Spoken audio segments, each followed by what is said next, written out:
네, 안녕하세요. 방금 소개받은 최경옥이라고 합니다. 저는 세우문 가족상담 통합 서비스 효과성에 대해서 효과성 분석에 대해서 발표하도록 하겠습니다. 작고 깊게 아이들을 만나봤던 그 세움의 흔적들을 따라서 제가 진행해왔습니다. 주어진 시간은 15분이지만 지금 이제 토론자로 오신 분들 4분의 소중하고 중요한 의견을 좀 더 듣고 싶어서 제가 최대한 엑기스만 뽑아서 말씀을 드리고 나머지는 여러분께서 자료집을 참고해 주시면 감사하겠습니다. 2022년도에 사업에 참여했던 총 55 가족들을 대상으로 효과성 분석을 실시했고요. 상담에 참여하신 분과 또 양육자 상담, 가족 상담, 가족 여행, 또 특별 프로그램에 참여했던 모든 분들을 포함했습니다. 평가 방법은 크게 2가지입니다. 하나는 양적 연구와 또 하나는 질적 연구인데요. 사실은 저는 상담 전공자는 아닙니다. 그러다 보니까 이제 양적 연구에서 일반적으로 사회복지 분야에서 분석하고 또 함께 볼 수 있는 척도를 사용했습니다. 그래서 문제행동 척도와 가족관계 척도, 그 다음에 상담 만족도 분석을 해왔고요. 질적 연구로는 10명을 1대1로 개별 인터뷰했습니다. 첫 번째 이제 양적 연구에서 문제 행동 척도를 살펴보도록 하겠습니다. 이 척도는 유아와 아동, 성인들을 대상으로 하고 있지만 이 문항의 내용이 조금씩 다릅니다. 유아 같은 경우에는 문제 행동이나 또 정신질환이나 이상행동을 척도로 볼 수 있는 DSM 부분으로 구성이 되어 있지만 아동 같은 경우에는 거기에 추가적으로 문제 행동, 특수 분야나 적응 분야가 들어갑니다. 그리고 성인 같은 경우에는 문제행동과 DSM에 플러스 적응과 또 물질 사용, 술 문제죠.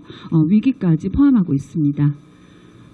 이들에게 있어서 사전사후 변화 정도를 살펴봤을 때 약간의 다른 양상을 살펴볼 수 있었습니다. 전체 수가 사실은 더 많지만 지금 이제 사전 검사를 실시하고 아직까지 상담이 종결되지 않았던 가족들도 있기 때문에 현재 지금 24사례 또 2021년부터 진행됐던 13개의 사례를 분석한 결과입니다. 아동과 성인에게서 조금 더 다른 양상이 보였는데요. 유아나 아동에게서는 이전 사전 검사에서 나타났던 문제가 사후에서는 조금 변화가 됐다는 겁니다. 문제가 없어지기도 했지만 또 새로운 문제가 드러나기도 했고요. 또 감소된 부분이 있는 반면에 증가된 부분도 조금 다양하게 나타났습니다. 그래서 어떻게 보면은 새로운 문제가 오히려 더 부각이 되지 않았나, 문제가 해결이 된 것이 맞을까 이런 생각이 좀 약간 들기도 했습니다. 성인부 분야에서는 준임상 또는 임상, 흔히 말하는 약간의 이상행동이라고 보여지는 증상이 있었지만 그러나 그 부분이 자연스럽게 정상 범주로 변화된 것을 볼 수 있었습니다. 이 결과를 통해서 제가 처음에는 조금 분석을 다시 해야 되나, 다시 살펴봐야 되나 이런 생각을 좀 했습니다. 그러나 곧이어 이제 가족관계 척도를 보면서 오히려 이 상담 기간이 3개월, 4개월 또는 상담 횟수가 10번 내지 15번 정도라는 것을 확인하면서 어쩌면 자연스러운 모습일 수도 있겠다. 이들에게 있어서 누군가에게 이야기하지 못했던 가족의 수감이나 범죄의 사실을 10번의 상담 기간 동안에 어떻게 그렇게 쉽게 털어낼 수 있었고 쉽게 또 문제 행동이 변화될 수 있었을까. 오히려 아이들에게 나타나는 저런 모습은 자연스럽게 변화되고 좀 좋아지는 현상 중에 하나가 아닐까라고 분석을 해봤습니다. 자, 2번째는 가족관계 척도입니다. 페이스4라는 척도를 사용을 했고요. 가족의 응집력 정도를 보는 유대감과 가족의 적응성 정도를 보는 유연성, 그 다음에 또 모호하거나 혼재되어 있거나 또는 경직되어 있는 가족의 역기능적인 모습을 보는 부분, 의사소통 능력과 전반적인 가족 생활에 대한 만족도 5가지 분야로 살펴봤습니다. 총 62문항인데요. 그 중에서 이제 변화되었다라고, 향상되었다라고 보여지는 부분은 이렇게밖에 나타나지 않았습니다. 역시 마찬가지로 왜 이런 모습이 보였을까 제가 좀 고민하면서 봤는데요. 그래도 각 분야별로 특징이 좀 나타났습니다. 가족의 유대감 부분에 있어서는 독립성이나 친밀성이 균형감을 좀 이루었다는 부분가요. 가족의 유연성에 있어서는 가족의 규칙, 규율이라는 부분 또는 집안일을 공평하게 하는 정도, 이런 부분들이 드러났고요. 또는 리더십이라는 부분들 아이들도 인지하게 됐습니다. 역기능적인 가족관계에 있어서는 가족과 보내는 시간이나 친밀감, 대화의 양, 또는 뭐 책임감 이런 정도가 변화됐다라고 아이들이 이야기를 하고 있고요. 의사소통 방식에 있어서는 가족 간의 생각이나 믿음의 정도 또는 부정적인 말을 하는 정도가 많은 부분이 향상됐다라고 말하고 있습니다. 마지막으로 가족생활 만족도에 있어서는 가족의 스트레스 대처 능력과 가족의 문제를 해결하는 갈등 해결 정도가 변화됐다라고 이야기하고 있습니다. 마지막으로 이제 상담의 만족도인데요. 내용이 굉장히 많지만은 제가 이제 발표문에는 두 가지 영역만 넣습니다. 첫 번째는 이제 양육자들이 왜 상담을 받으러 오는가 이유에 대한 부분입니다. 가장 많은 위험은 홀로 아이들을 키우는 데 있어서 양육의 어려움이 많다라는 부분과 개인적인 공격성이나 우울 등의 심리정서적인 문제, 그 밖에 인터넷 중독, 대인관계 또는 자살 시도나 신체화 증상 등의 문제를 호소하였기 때문에 상담을 받고 싶다라고 진술을 하였습니다. 이들에게 있어서 상담의 만족도를 살펴봤을 때는요, 지금 이제 녹색 부분이 만족이 굉장히 높다라고 하는 부분인데요. 상담 시간에 대한 만족도가 높았죠. 교통편에 있어서는 만족하지 못하다는 분이 나타났는데요. 혹시 세움에 오신 분들은 느끼셨겠지만은 명동 남산타워 바로 아래에 있습니다. 그래서 어쩌면 이분들이 걸어오는 기간 그 위치 뭐 이런 걸 약간 불편하다고 생각하실 수도 있었겠고요. 또는 상담에 직접 오지 못한 분들은 지역에 있는 상담기관을 찾아가셨는데 또 그곳에서의 교통이 또 만족스럽지 못하다라고도 얘기를 하셨을 수 있을 것 같아요. 그러나 전반적인 상담의 만족도는 만족하거나 매우 만족하는 부분에 있어서 높은 것으로 나타났습니다. 자, 양육자들에게 있어서 상담은 어떤 점이 달라졌을까 물어봤을 때요. 마음이 편안해졌고 또는 뭐 참을성, 마음의 여유가 생겼다는 부분, 그리고 아이들에게서 나타났던 여러 가지 문제 행동들이 개선되었다는 점, 그리고 뭐 응어리가 풀어졌다라고 이제 약간 화병이라고 생각하는 부분들에 있어서 해결됐다라고 이야기하는 점이 있었고요. 또 가족의 변화에 있어서는 가족끼리 가까워진 것 같고 남편에 대한 분노가 조금 낮아진 것 같고 아이의 부적응 문제들이 많이 향상됐다라고 진술을 하고 있습니다. 자, 이번에는 이제 아동들에 대해서 물어봤습니다. 왜 상담을 받았을까? 어땠니? 라고 물어봤을 때 나 불안하고 답답했어요. 그래서 상담 받고 싶었어요. 라고 이야기하는 아이들의 수가 가장 많았고요. 그 다음에 가족 갈등, 친구 관계, 기타 뭐 학원 문제 등을 아이들이 호소하게 되었습니다. 이들에게 있어서 상담 만족도도 양육자하고 비슷한 양상을 보입니다. 상담 시간에 대한 만족도가 가장 높았고요. 교통에 있어서는 또 만족하지 못하다는 부분이 드러났고, 그러나 전반적인 만족감은 전체적으로 높은 것으로 나타났습니다. 아이들에게 있어서 상담은 달라진 점은요, 굉장히 솔직합니다. 어른들하고 좀 다르죠. 그래서 웃음이 많아지고 용기가 생겼고, 여기 보면은 스스로에 대한 물음표가 느낌표로 변했다라는 말도 있고요. 또 아이들에게 있어서 자존감, 이 부분은 본인도 느끼는 거지만 친구들이 저를 보고 그렇게 말을 해요. 너 자존감이 굉장히 높아진 것 같다 라는 이야기를 통해서 아, 내가 그렇구나, 이렇게 변했구나 라고 아이들이 직접 말을 하고 있습니다. 사실 저는 이제 외부 그 기관 평가도 다니고 있는데, 그러다 보면은 진술문이나 또 아이들 인터뷰 속에서 굉장히 좀 임팩트 있는 용어 또는 스펙터클한 어떤 장면이 그래도 좀 나와줬으면 하는 바람이 있습니다. 그런데 이제 이번 연구를 통해서 아이들의 이 솔직한 그 표현들이 저는 오히려 울림이 있었다라고 생각을 해요. 왜냐하면은 우리가 수용자 자녀들을 이야기를 할 때 항상 이 아이들에게 있어서 우리가 기대하는 바는 건강한 성인으로 우리하고 똑같은 사회 구성원으로서 같이 살아가기를 바라는데 뭘 그렇게 대단한 거를 아이들에게 요구를 할까? 제 스스로 그런 생각을 좀 했습니다. 그런 면에 있어서 아이들의 변화를 스스로가 말하는 점은 저에게 많은 교훈을 좀 줬습니다. 특히 가족의 변화를 보면은요, 보세요. 엄마에게 솔직해졌다. 동생과 친해졌다. 또 아빠를 좀 더 너그럽게 보게 됐다. 또 형들하고 여기는 좀 없지만은 형들하고 싸움이 줄었다. 이런 얘기들을 이야기하고 있습니다.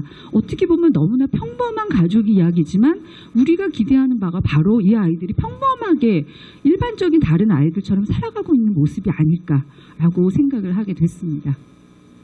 자, 이번에 이제 질적 연구입니다. 질적 연구는 양육자와 아동 청소년, 수용자, 그리고 이들을 또 상담하면서 만났던 상담자 이렇게 10분을 만났습니다. 핵심 키워드만 간단하게 말씀을 드리면요. 아동 청소년의 이야기에서는 사실 이 아이들은 처음부터 어려움을 좀 호소했던 아이들이 많았기 때문에 세운 상담소에 오기 전부터도 상담을 받았거나 경험이 있던 아이들이 많았습니다. 그러나 기존의 상담을 통해서 해결되지 못한 부분도 있었고 또 다른 기대감을 갖고 새롭게 상담에 시도를 하게 됐다라는 이야기를 했는데 많은 용기가 필요하다라고 말을 했습니다. 그렇게 상담을 시작했는데 자기에게 온전하게 집중을 해주면서 아무 선입견 없이 바라보는 사람들을 통해서 본인이 작지만 큰 변화를 지금 느끼고 있다라고 아이들이 말했고요. 하나하나의 아이들이 소중했던 경험들은 자료집을 보시면 아시겠지만 굉장히 주옥 같은 말들이 많습니다. 그래서 가족에 대한 거, 그다음 본인에 대한 다양한 변화들을 아이들이 이야기하고 있고요. 두 번째 양육자의 이야기에서는 이들의 상담 동기는 본인의 어려움도 있지만 사실은 아이들에 대한 부분은 상당히 많습니다. 이 아이들이 아빠가 없어진 후에 울게 되고 또 말을 하지 않게 되고 아이들이 마음이 힘들어하게 되면서 내가 이 아이들을 잘 키워내기 위해서는 상담을 꼭 받아야겠다. 이렇게 상담의 동기가 상당히 많았습니다. 컸습니다. 그렇게 시작하는 상담이 무조건적인 수용과 위로, 그 다음에 정말 편들어 주시는 이 분들을 통해서 많은 힘이 됐다라고 이야기를 하고요. 그 변화의 첫 단계는 자기 객관화의 모습입니다. 내가 이런 사람이었구나. 그 다음에 또 내가 누구에게 의존하거나 끌려다니면서 이렇게 힘들어했던 모습이 아니라 이제 내 모습을 객관적으로 보게 됐다라는 것에서부터 이들이 힘이 생기기 시작을 합니다. 그리고 본인이 이제 하고 싶은 일을 찾게 되고 자기가 앞으로 어떻게 살아야 될지에 대한 계획을 좀 더 생각을 하게 됩니다. 그리고 변화들에 있어서는 굉장히 많은 내용들이 있습니다. 역시 자료집 보시면 되겠지만은 이분들이 자기 인생을 다시 설계하게 되고 아이들에게 있어서 조금 더 당당한 부모로 또 어떻게 양육하면 될지에 대한 계획을 세워가는 설계자로서 이들이 하나씩 살아가고 있습니다. 자, 수용자들의 이야기를 보면요. 상담 동기가 그래도 있었던 분들이 많았습니다. 수용 기간 동안에 방송을 통해서 또는 세움에서 온 여러 가지 소식을 통해서 나 이거 참여했으면 좋겠다라는 동기를 갖고 계셨던 분들이 상당히 있었고요. 또 이분들이 용기 내서 상담을 시작하면서 내적인 움직임, 수용기관에 있었을 때 느끼지 못했던 또는 밖에 바로 나와서 또 굉장히 위축되고 우울했던 이런 모습 속에서 이제 하나하나 다시 시작하게 되고 또 가족을 이해하게 되는 모습 속에서 큰 변화들이 있었다는 말을 하고 있습니다. 그래서 생활의 변화 속에서는 상담받기를 잘했다. 그리고 가족과 어쨌든 함께하는 이 자리가 너무나 소중하고 감사했다라는 질문들을 하고 있고요. 마지막에 이제 상담자 이야기를 보면은요. 상담의 노하우를 굉장히 오랫동안 많이 갖고 계신 분들입니다. 그럼에도 불구하고 이분들은 수용자 자녀나 가족을 또 여러 현장에서 만나본 적은 별로 없습니다. 그래서 처음에는 두려움도 있었지만 이분들을 맞으면서 정말 마음으로 맞아야겠다. 상담의 기법이나 어떤 기술이 아니라 이분들이 정말 편안하게 자기 이야기를 하고 가고 안정된 모습을 좀 찾아갈 수 있는 공간으로서 내가 또 그런 존재가 돼야겠다라는 마음으로 이에 대한 세심한 배려들 여러 가지 또 방법들을 통해서 접근을 했었고요. 또 이들이 그래서 마지막으로는 지속 가능한 비전들을 함께 만들어가고 또는 삶의 모델이 되어가는 모습 속에서 함께했던 것들을 발견할 수 있었습니다. 자, 이렇게 이제 4가지의 그 분석의 틀을 가지고 제가 이제 가족들을 만나왔습니다. 결론은 이제 3가지로 제가 정리를 해봤는데요. 첫 번째 이제 수용자 가족 맞춤형 서비스 개발과 유지라는 부분입니다. 수용자 자녀들이 학교나 또는 지역에 있는 상담센터를 갈 때 상당히 어려움이 많습니다. 쉽게 누군가는 상담센터 가봐. 그렇게 힘들면 학교에 있는 많잖아요. 요즘에 위클래스, 무슨 위센터 이런 데를 가봐라고 얘기하지만 본인의 이야기를 쉽게 털어놓기가 어렵다고 합니다. 특히 혹시나 학교에서 알게 될까? 이 문제가 소문이 나면 어떨까? 내 문제를 이해는 하고나 계실까? 이런 두려움 때문에 누구에게도 말하지 못하는 문제가 상당히 많았는데 이 아이들이 이렇게 세움에서 준비된 상담기관 또는 지역에 있는 상담센터를 다니고 본인들이 찾아다니면서 이분이 정말 내가 안전하게 이야기할 상담장가, 괜찮은 곳인가 뭐 이렇게 걱정을 하거나 의심하지 않고 다닐 수 있어서 너무나 좋았고 편안했다라는 이야기를 합니다.